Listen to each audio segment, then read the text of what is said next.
broadcast. My name is John Kimani, and I just want to believe that you're doing very well and welcome.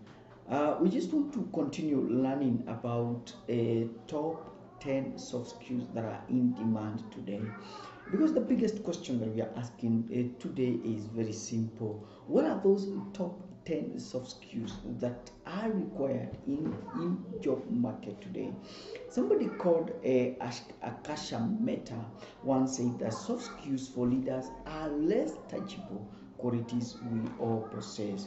We have stressed that the world is ruled by soft skills in combination with hard skills because we are in what we call information world.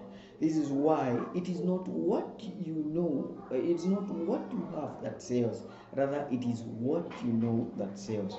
I want us to draw a table that are, so that we can see the top 10 skills that are in demand today. If you have on one column the skill and then on the other column demand rate, yeah, okay, I mean on one the first row is the skill and on the second row is the demand rate. If you take communication, for example, the demand rate is 6.1 million, customer service is 5.5 million, scheduling is 5 million, time management is 3.6 million, followed by project management, which is 2.8 million, analytical thinking is 2.7 million.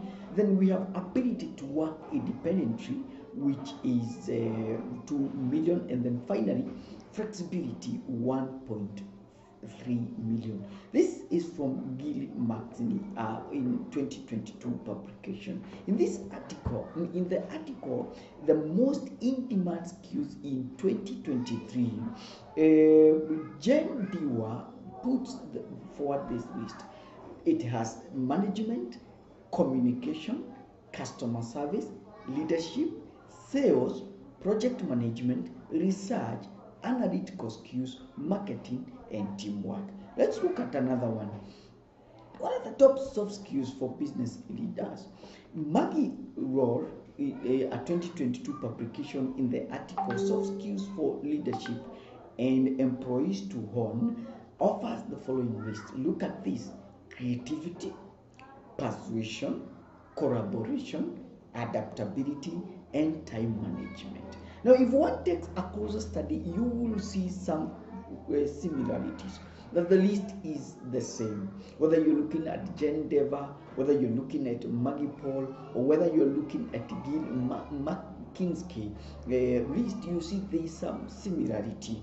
And what this means is that whether you're looking at a leader in the corporate or the civil space, the soft skills then are needed. And the list is almost the same. And so let's begin by asking the first people skill that is in demand today. And the first one is humility. Now, the world is drawn by humble leaders. You know, the world is full of fighters. They want to get it from themselves. Should a leader witness the above scenario where people are fighting, then there is a likelihood of challenging their action with the following scripture that is found in Romans 12 verse 16. Live in peace with each other. Do not be proud, but make friends with those who seem unimportant. Do not think how smart you are. One of the social graces that every reader needs is then humility. In the article called by Van Cole, he makes this observation: humility ranks high in the list of church leadership competencies. Proud and arrogant leaders are challenging to work with and hard to approach. They may rely on their position as a crutch and have anger issues. Now, what does humility mean? Humility means several things. Number one, it means it is the willingness to admit your mistakes. It is the willingness to admit your mistakes. Number two, it is the willingness to be corrected by others. It is the willingness to be corrected by others. Number three, it is showing up for the assignment. It is showing up for the assignment. Number 4, it is willingness to take a lower position. It is willingness to take a lower position. Number 5, it is willingness to follow instructions. It is next to impossible. If you can't take instructions, you can't give instructions. Number 6, it is waiting for God's season in your life. It is waiting for God's season in your life. Number 7, it means speaking graciously to others even when tempted to be rude. It means speaking graciously even when you are tempted to speak rude. It is acknowledging others. So let's pause there and explain. It means speaking graciously. It means speaking graciously to others even when tempted to be rude. It means speaking graciously to others even when tempted to be rude. It means that you speak graciously to other people even when you are tempted to be rude. Rude personality will never use the word sorry. Rude personality, we are saying, will never use the word sorry. Rude personalities will never use the word I am sorry, or thank you, and please. Persons without manners will hardly use such words in their day-to-day conversations.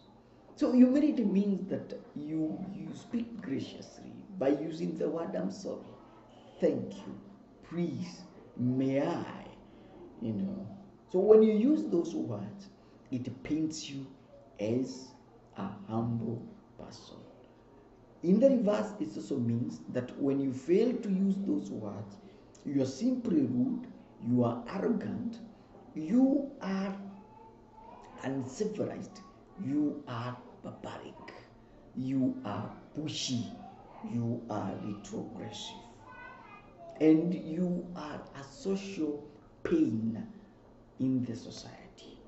Okay? Number 8, it's acknowledging others as better. It's acknowledging others as better. Humble people will always acknowledge others as better. Better said, it is feeling of being unqualified for the job. When John described Jesus, he used these words: even though I came first, I am not good enough to untie his sandals. In John 1:27, it's acknowledging others as better. David Uzik in 2023 observed that the task of untying the strap of a sandal was done by the lowest slave in the house. Even with the teacher-student relationship, it was unexpected. It was unexpected for the rabbi to ask his student to untie the rabbi's sandal strap. John says, I am so unworthy even to untie the strap of Jesus. It paints John as somebody who is humble.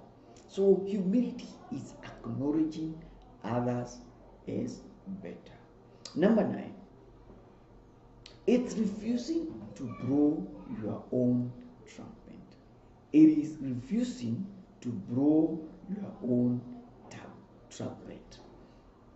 When you refuse to blow your own trumpet, in other words, when you refuse to talk about yourself, when the conversation does not surround about me, myself, and what I can do, when the conversation is more outward rather than inward, when people ask you what is the success of this company, and you don't point at yourself, you point at other factors other than yourself, then we say you are humble. In his book, Good to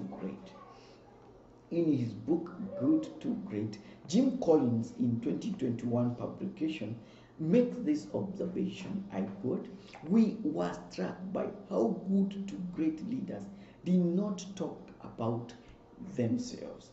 He paints them as level 5 leaders.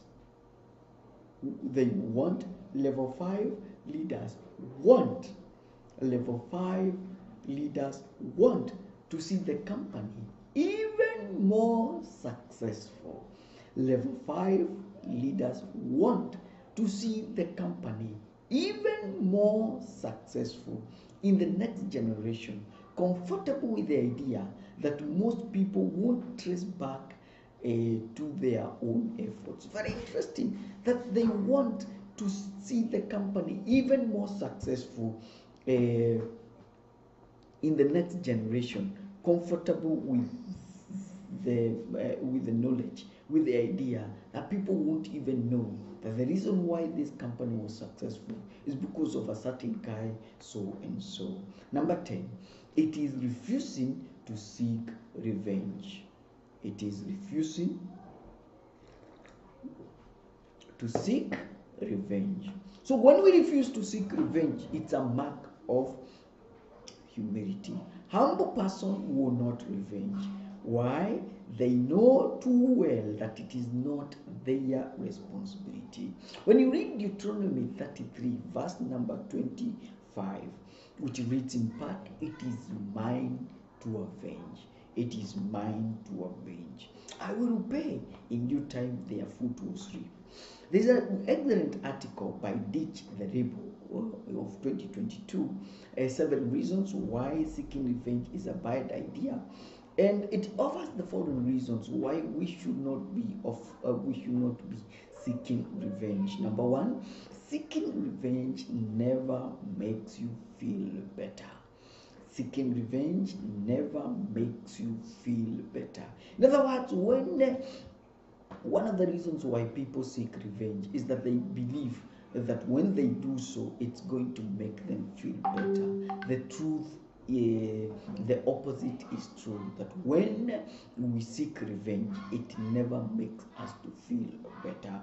Much as it is tempting that revenge it will relieve the pain or give you a source of satisfaction, the truth of the matter is it does not. Those who seek revenge, the truth is they feel bad. They are haunted by guilt. So seeking revenge is bad because it never makes you feel better. Number 2, revenge plan can backfire. Revenge plan can backfire, and they have done it in many occasions. People have tried to seek revenge, and those revenge plans have backfired. So it is not wise for you to seek revenge, because of course you know that plan can backfire. You can choose to embarrass somebody. Instead of the person getting humiliated, it's you who get humiliated. So it is very important that we do not seek revenge, because that plan can backfire. Okay? Number 3, seeking revenge hurts. Seeking revenge hurts. You know, I love the wisdom of Gandhi. Gandhi said, "An eye for an eye leaves both of us blind." An eye for an eye leaves both of us blind. Have you not seen it? That when a wife decides to go out there and punish Mpango wa Kando, 2 things are likely to happen. She may kill the Mpango wa Kando, but she ends up in prison. Have you never noticed that when somebody goes out there and chooses to abuse that other friend who have abused him, what happens is that there is a shouting match, and people end up disrespecting the attacker, the one who was seeking the revenge? Have you not noticed that when you seek revenge, actually you end up hurting yourself? No wonder Gandhi said, "An eye for an eye ends up in making the whole world blind." Okay? Number 4, it's foolish. It is foolish. Seeking revenge is not wisdom. It is naive.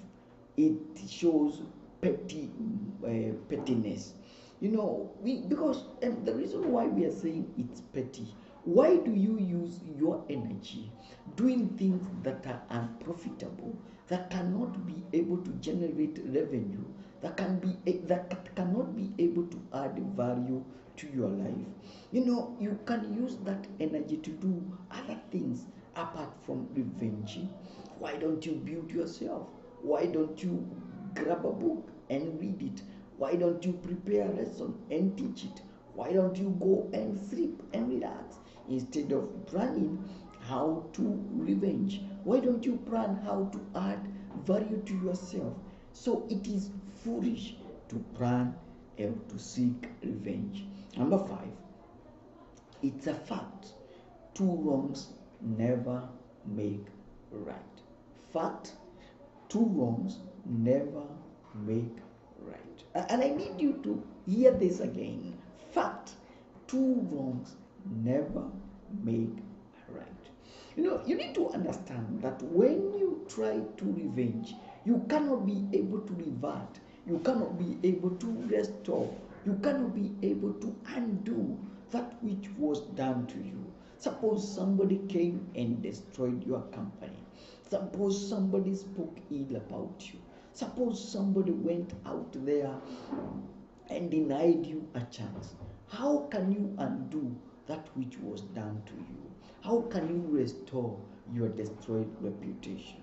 The answer is it cannot be done.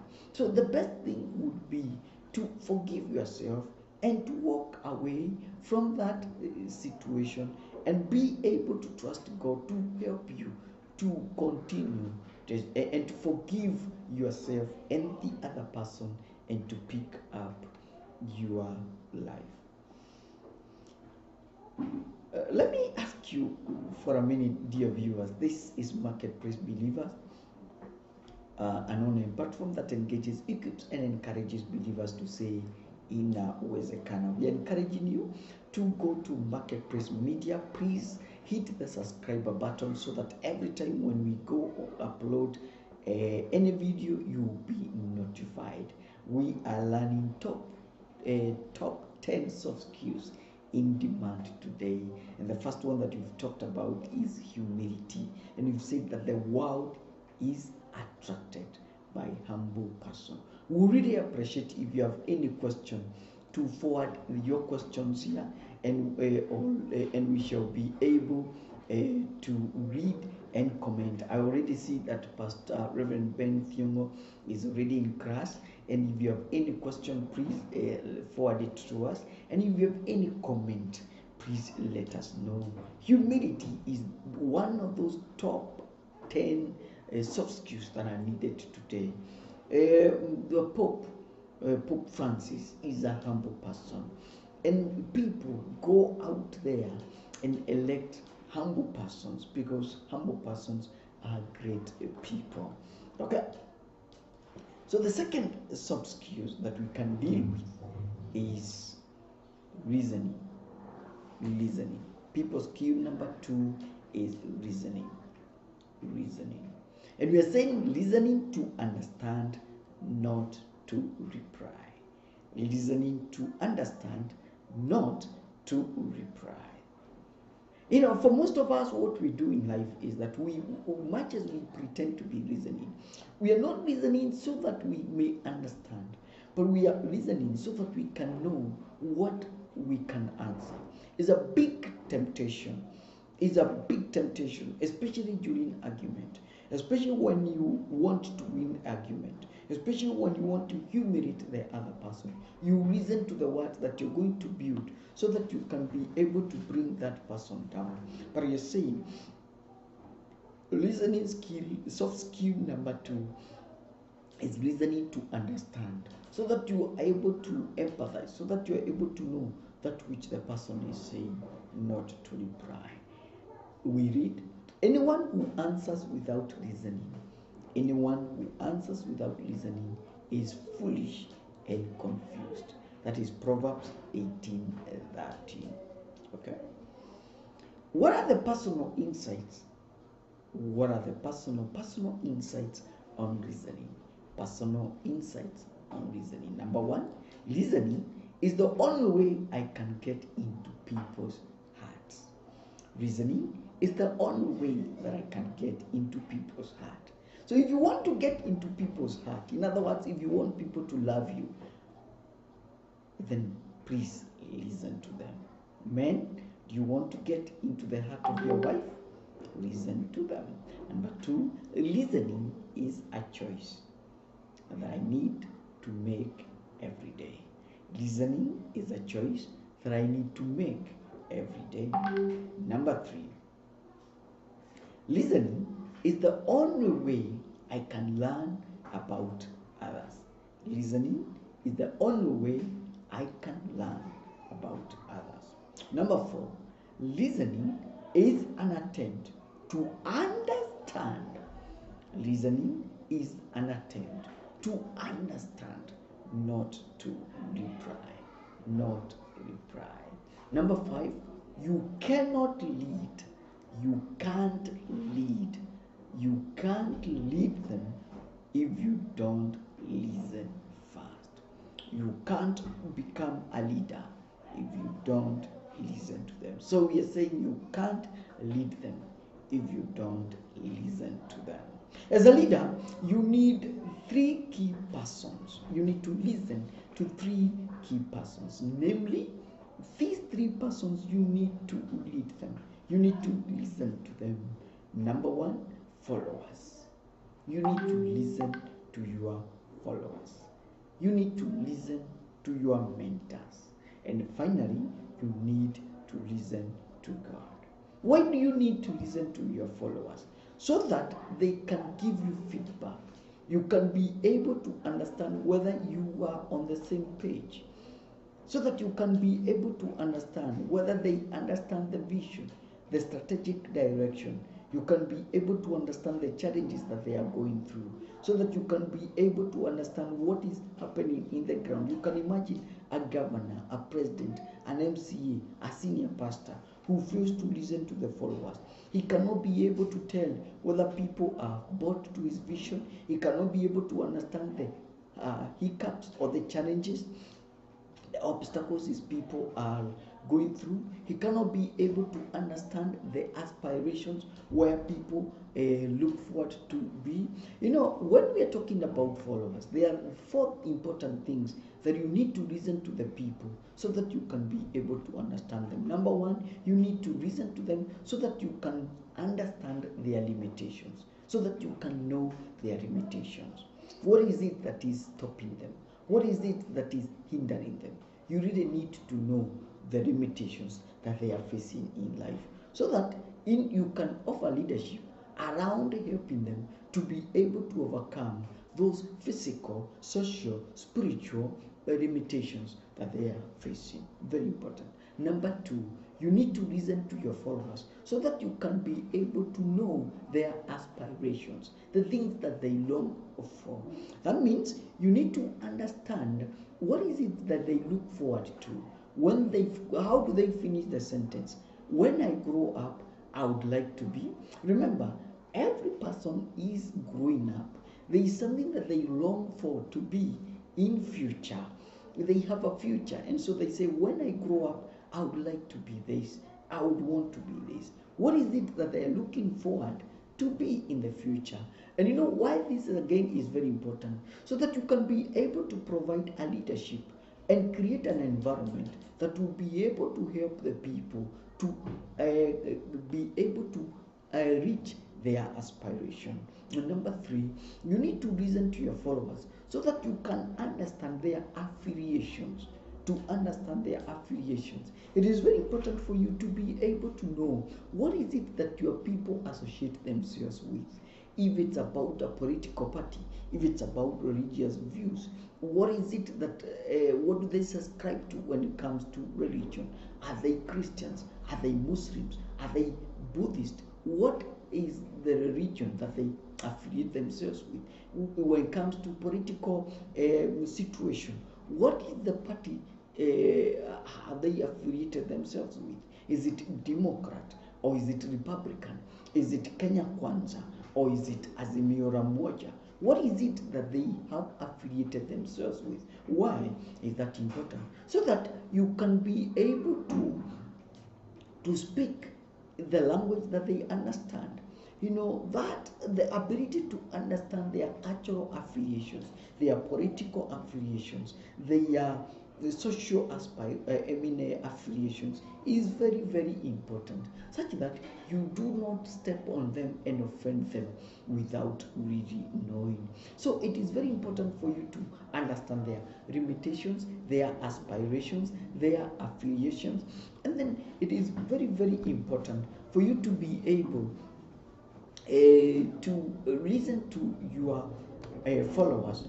We've said their their limitations, their affiliations, and what else? Yeah, we've said affiliations, we've said aspiration, and we've said limitations, and then so that you can be able to understand their frustrations in the process of discharging their God-given call, in the process of discharging moving around life. What is it that makes them angry? What are those social irritations? What are those political irritations? What are those things that make them mad, that actually steals joy from them? It is very important such that you are able to address them along those lines. Okay? Very, very important. Okay, so you need to follow, you need to listen to your followers, you need to listen to your mentors. And why do you need to listen to your mentors? You need to listen to your mentors because they have the instructions, they have the idea, they have the game plan, they have the strategic direction, they have the encouragement, they have the affirmation. Mentors are very, very important. And our advice is that look for a mentor in almost every area of your life. As a leader, I have a mentor on finances. I have a mentor when it comes to spiritual matters. I have a mentor when it comes to social issues like marriage. You know, I have a mentor when it comes to what I do. You know, you need a mentor in every facet of your life, because there is no this single mentor who is all rounded. It is unlikely to find a mentor who is very good in finances, very good in spiritual matters, very good in legal matters, very good in business matters. No, you know, we find mentors who is very good in this, but very poor in that other one. So try to find mentors in every aspect of your life. And again, if you can't be able to get a physical mentor who you can sit down and talk to, there are a lot of mentors when in the books. Find a book. You can be able to interact with the thoughts that are shared either in the book or in the video. For example, I have picked Dr. Jacob KJ, Dr. Jacob Kenyanjui as my mentor when it comes to marital issues. I may not be able to reach Jacob Kenyanjui Daktari physically, but I can watch his videos and be able to learn something about it. When it comes to leadership, my mentor is Dr. John Maxwell. I may not be able again to reach Dr. John Maxwell, but when I read his books, but when I watch again his videos, I'm able to learn a thing or two. My mentor when it comes to finances is the author of Poor Dad, Rich Dad, Robert Kiyosaki. Again, it might not be really possible for me to meet with Robert Kiyosaki face to face. But when I read his books, when I watch his videos, he is able to teach me on mistakes that I need to avoid. You know, so look for a mentor and listen to them. So listen to followers, listen to mentors, and listen to God, because God is the cause. He is the originator of your life. It is Him that we are accountable to. So we are saying number one, listen to your followers, and you are saying your followers, listen to your followers, listen to your followers.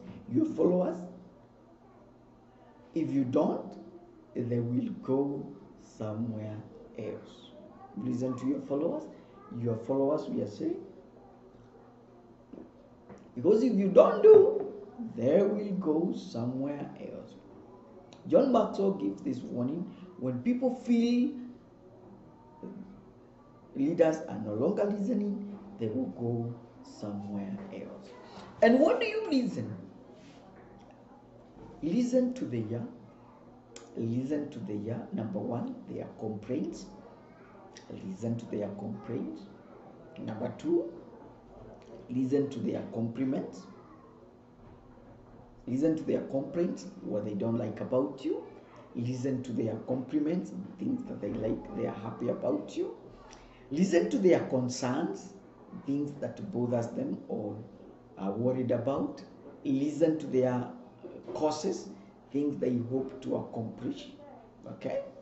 And then those are the things that you need to listen. Their complaints, their compliments, their concern, their causes. Again, we are saying listen to your mentors. Listen to your mentors. Mentors know more than you do, and so it pays high dividend when you listen to them. You know, mentors will do the following. Number one, they will help you to see obstacles to avoid along the way. They will help you to see obstacles to avoid along the way. Number two, they will help you to see opportunities to maximize along the way. They will help you to see obstacles opportunities you need to maximize. Number three, they will teach you how to maximize personal strengths in your life. They will help you to to maximize personal strengths in your life. And then number four, they also teach you how to overcome personal shortcomings in your life. So big time question, how do you listen? How do you listen? With your heart and not with your head. How do you listen? With your heart, not with your head. Number one, look at the person talking with you. Look at the person talking to you. Number two, interrupt not. Interrupt not. It's lack of manners. Switch off your mobile phone. Switch off at all times. Ensure that your mobile phone is switched off. Don't look at it. Then turn your body to the person talking to you. Turn your body like that. If the person is this one, turn your body this way. Don't sit this way. Turn your body this way. Encourage the person to keep on talking. Okay. Encourage the person talking to you to keep on talking. You can say, okay, oh, I see. Okay, tell me more. That is encouraging the person to keep on talking. Nurse the feelings of the person. Nurse. N-U-R-S-E. Nurse the feelings of the person. This would simply mean that you say, oops, I'm sorry. Pole sana. Hey, that was too bad. I'm very sorry. What you're doing at that point is that you are nursing the feelings of others. In your personal time, after this lesson, I would want to encourage you to think about this. Discuss 4 benefits of listening leader, especially in modern era. Share your responses. Okay, what are the 4 benefits of a listening leader? Please, can you do them on the Facebook page or on YouTube so that I can read them, and I'll be very happy to read about them. Okay? Well, then let's talk about the third soft skill that is in demand today, and that is compliment. Compliment others in front of others. Compliment others in front of other people. Compliment others in front of other people, not behind other people, but in front of other people. Papyrus Cyrus gave a very important quote. It goes something like this: admonish thy friends in secret, praise them openly. In other words, rebuke people privately, but praise them openly. Personal observation. People love being praised. People love being praised. When you do it, the impact never goes. when you do it, the impact never goes. Paul gave this instruction, and give thanks whatever happens. This is what God wants you to do for you in Christ Jesus. That's a quote we find in 1 Thessalonians 5:18. 1 Thessalonians 5:18. What are the benefits of thanking others? Benefits of thanking others. What are the benefits? Benefits of thanking others. Number one, closeness. Closeness. You know, when you thank people, they tend to get closer to you. It is unlikely when you thank somebody to walk away from you. It is unlikely.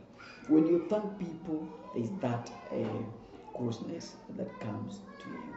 Okay? So, do you want to build closeness in your team? Learn to thank them. Number two, loyalty. Loyalty.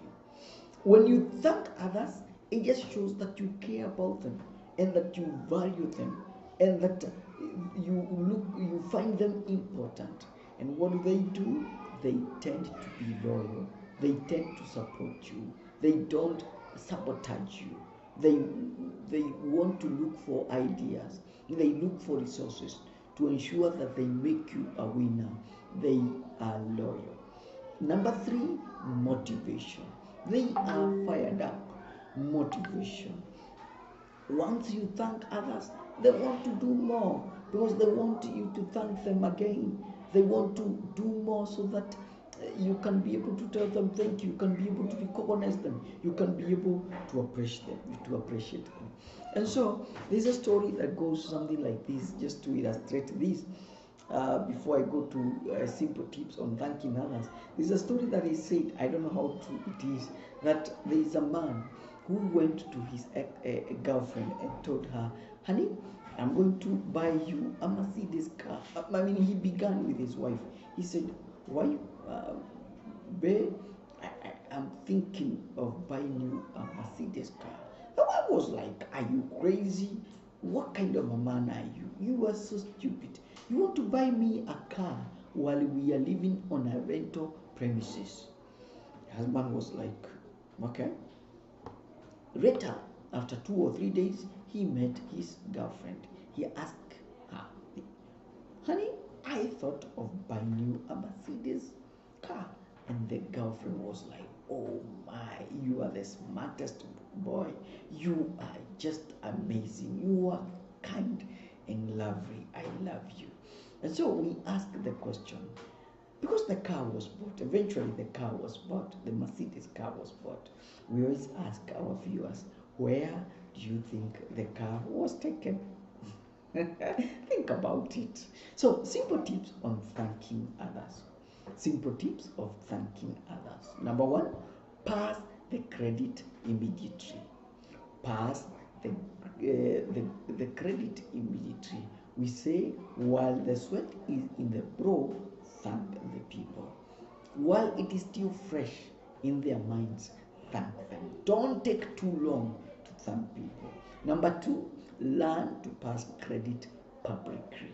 Learn to pass credit publicly. Number three, ensure the compliment is written as much as possible. Where possible, ensure that the compliment is written. Look for just a small note. In this era where letter writing is dead, we recommend that you take time and write a letter just to say thank you. Deliver it to the person by hand or post it. And then number four, do it genuinely. Do it genuinely. A fake compliment is very dangerous. So make sure that when you are appreciating people, you do it genuinely. Just to make this learning lesson more practicable, we encourage you to think about at least 2 people that you admire in your life. And just do a table. On one side, write the name of a person, and then on the second row or on the second column, actually do a 2 column kind of a table. On column 1, write the name of a person. On the second column, think about the kind of compliment that you would want to give to them. We ask you that take time to do a small note to those people that you love, those people who you would want to thank, and write those notes and post it to them. Them telling you the effect will be magic, will be wow. So do you agree with this quote? Only insecure people fail to thank others. They think too little of themselves because they are little. Neither please. Okay? Very, very interesting.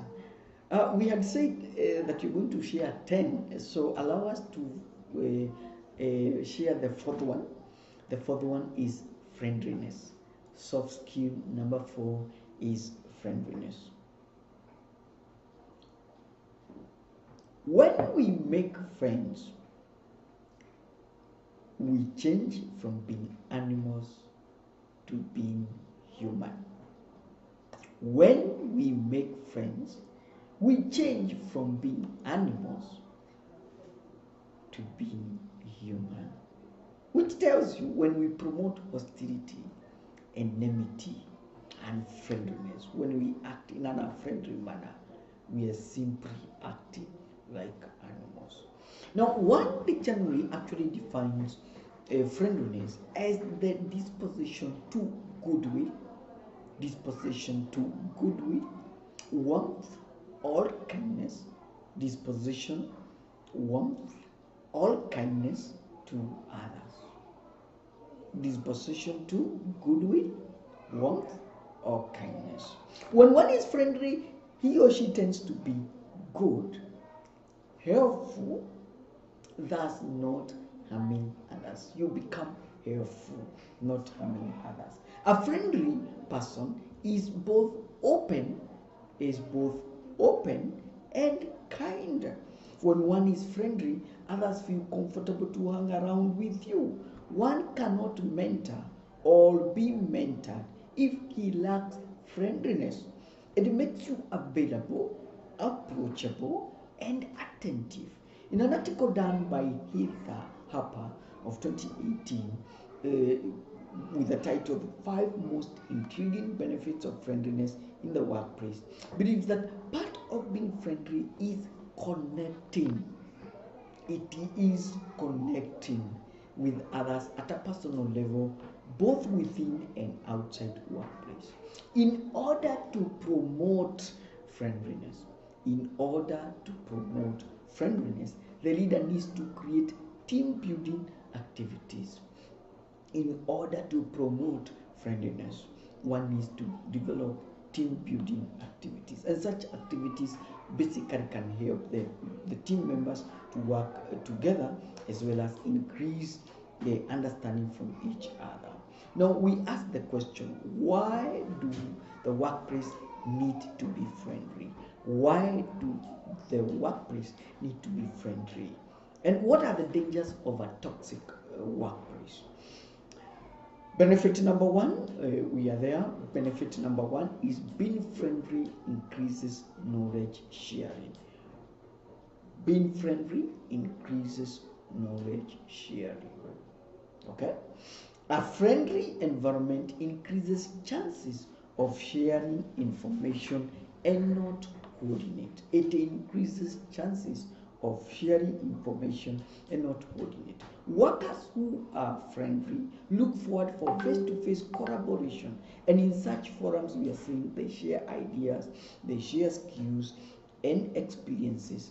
The good thing is that they do it willingly and they are not forced. They don't fear being judged. At the end of the day, what is there is a high sense. It's a high sense between the employees and high level of creativity and energy. Knowledge sharing also improves problem solving. It also improves problem solving because decisions are processed faster in a friendly environment. Benefit number two.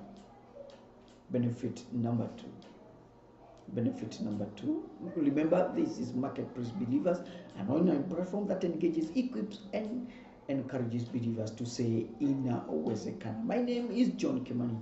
If you are new in this platform, we encourage you to go to Marketplace Media and our YouTube channel, and please hit the subscribe button such that every time when we upload a new video, you will be notified. We want to grow this channel, and thank you so much for those of you that have been able to subscribe to our YouTube channel. Thank you very much. And again, we are also live on Facebook, so we also encourage you to write a comment. What is it that you're learning? Please, let's share what is it that you're learning, and you can also tell us where you are watching us from. So we are discussing benefits, top 10 soft skills. We've already been able to deal with humility, and been able to deal, and right now we are talking about friendliness. We've dealt with listening, we've dealt about humility.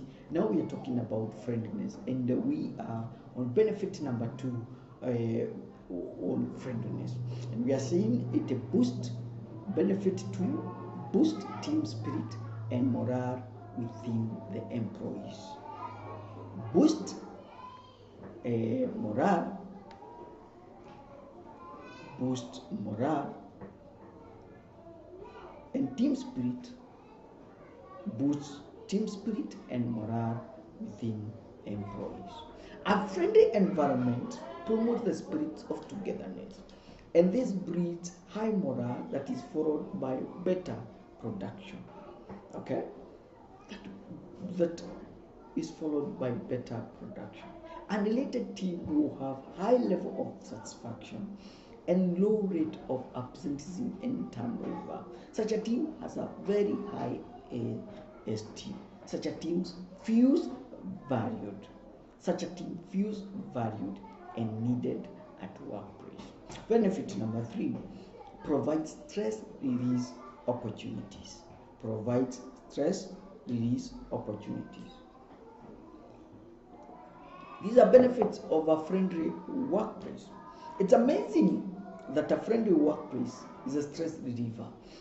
In an article by Chantal Becher Weiss on the benefits of encouraging friendliness in the workplace, she argues that when workers meet, say for a team building activity, they are able to release any bent up frustrations of their chest. In the body, they relax, they gain energy to work, and this relaxation increases. Chances of mutual trust and growth. Okay, are we together? Number 4, benefit number 4, improves communication. A friendly workplace improves communication skills. Improves communication skills. A friendly workplace basically provides opportunity to hold friendly conversation with others about work and unrelated issues. When you talk with your colleagues, there is more of the official tone. There is no more of the official tone typical in most workplaces. It provides a more relaxed moment, and one can joke and smile with each other. One can joke and smile with each other. In other words, it also provides a moment of sharing frustrations. Okay? Yeah, so those are the advantages of a friendly workplace, and so we encourage you to look for, to develop, to create a friendly work environment, because there is a whole host of advantages, there is a whole host of blessings, there is a whole host of opportunities that go along. I don't know whether you have any question. Please forward it on the comment section, whether you are on YouTube or whether you are on Facebook. And until next week, such a time as this, my name is John Kimani. Remember, this is Marketplace Media, an online platform that engages, equips, and encourages believers to say inawezekana. For those of you that are following us on social media, we want to thank you very much, and may the Lord bless you. Amen.